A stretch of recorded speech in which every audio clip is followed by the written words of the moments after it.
Well, thank you very much, Father Richard, for your very kind introduction.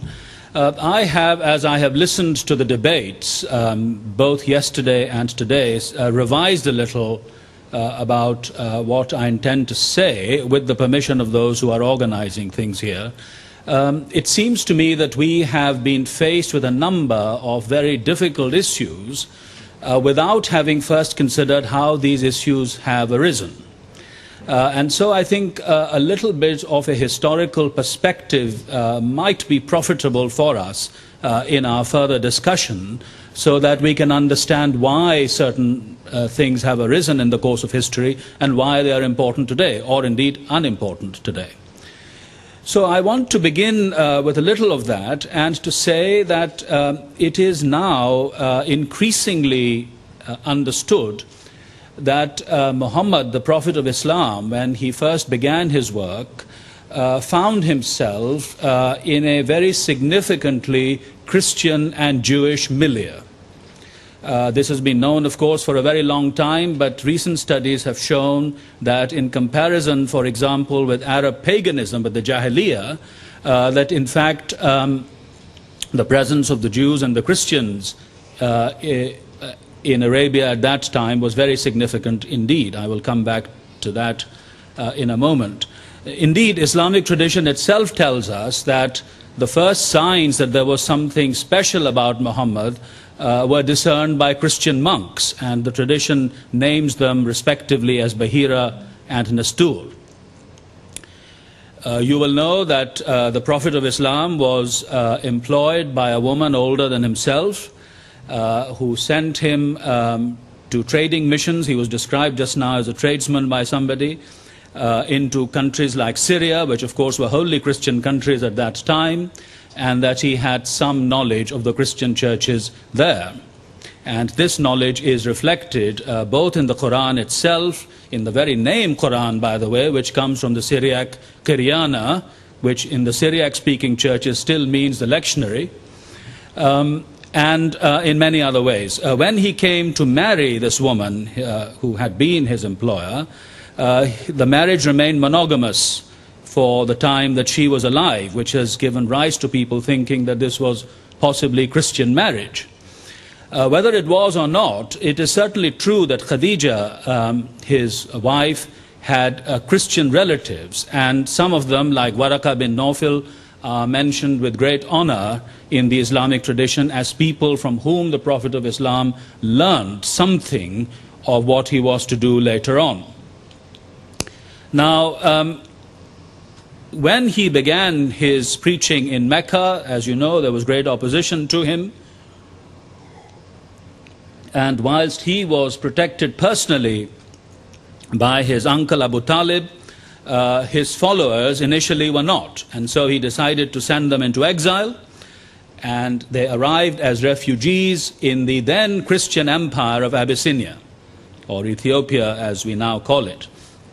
And like all other refugees, they were subjected to interrogation by immigration officials. But this interrogation was theological.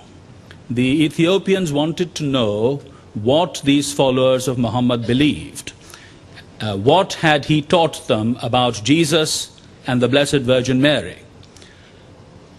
The refugees replied that their prophet had taught them that Jesus had been born of a pure virgin and that he was Word and Spirit of God.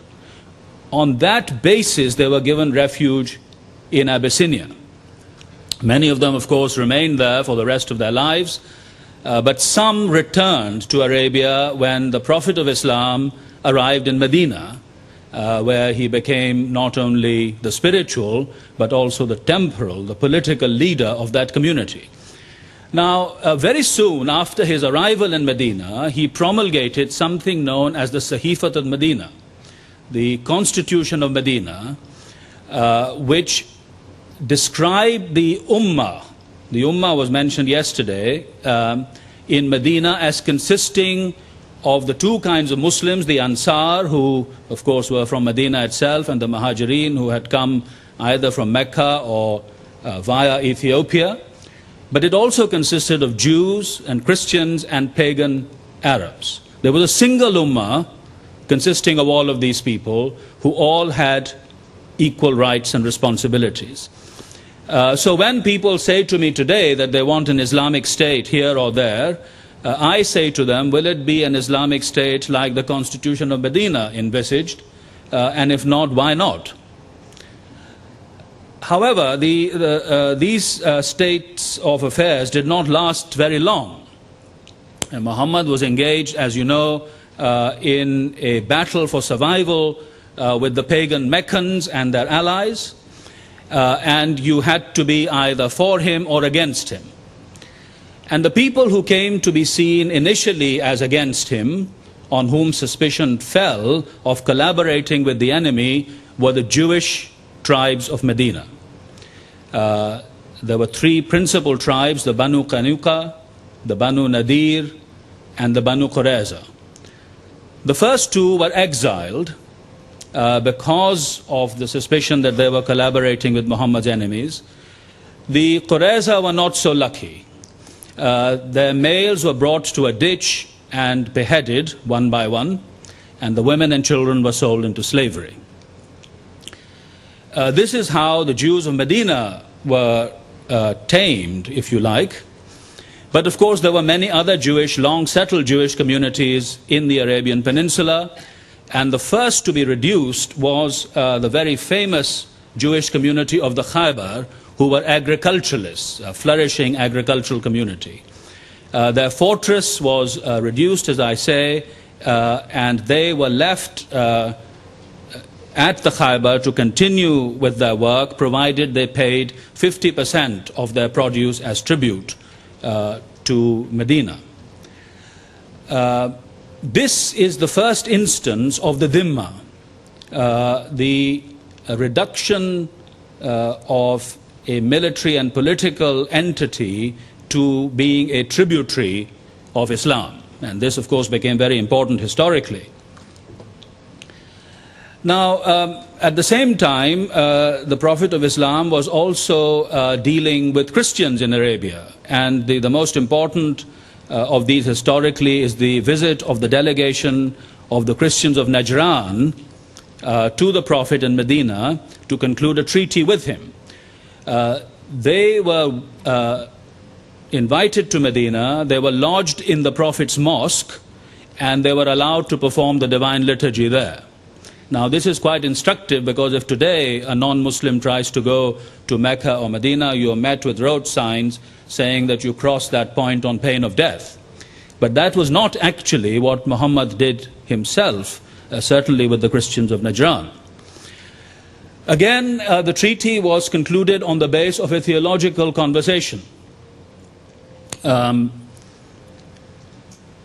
Christians of Najran asked the Prophet of Islam what he thought of Jesus.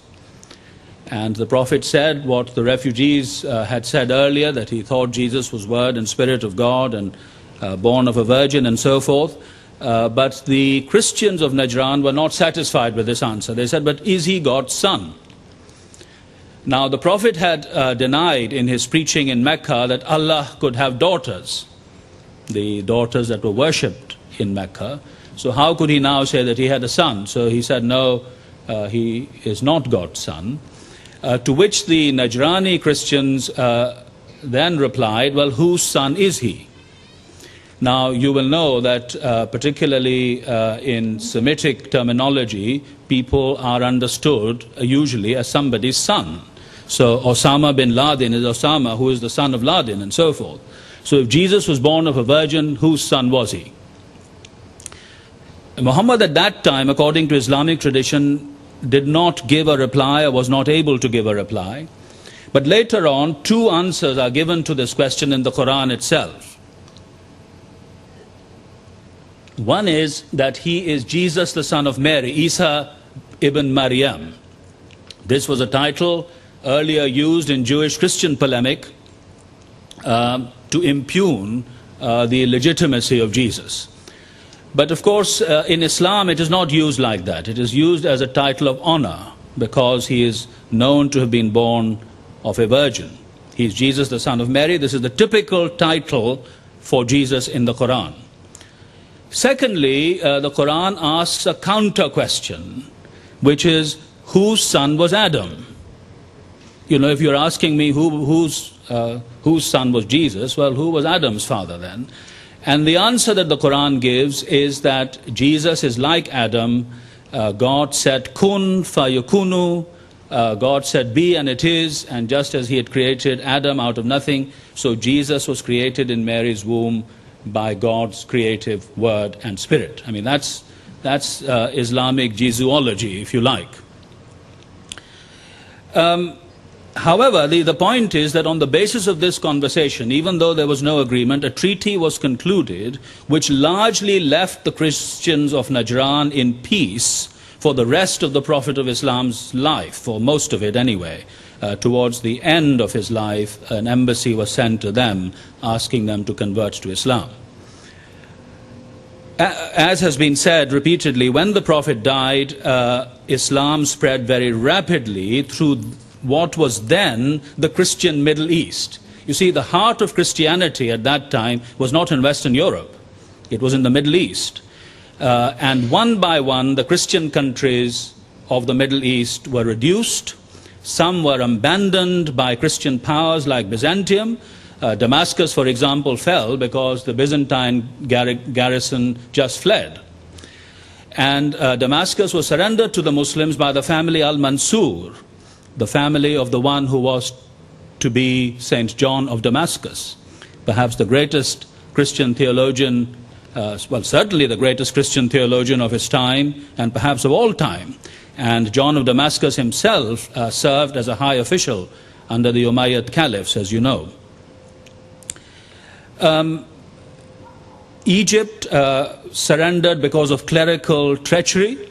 I take David Coleman's point that he makes. Clerical treachery is very important in this discussion. Jerusalem surrendered peacefully to the Muslims. The patriarch Sophronius came out to surrender to the Caliph Omar, invited him to pray in the Holy Sepulchre. Omar declined on the grounds that if he did so, the Muslims would use this as an excuse to turn the sepulchre into a mosque. And perhaps he was right, because if you go to Jerusalem today, you find that the spot on which Omar did pray is now the Mosque of Omar. So much for sharing chapels and places of worship with Muslims in hospitals, schools and universities today.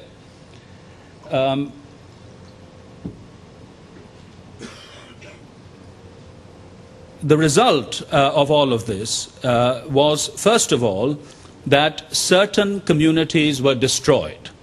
I have already spoken to you of the fate of the Banu Qurayza, and there were other Christian, Jewish and Zoroastrian communities that were destroyed in the course of this expansion, which was partly by the sword, partly by negotiation, partly by ultimatum to accept Islam or to engage in war.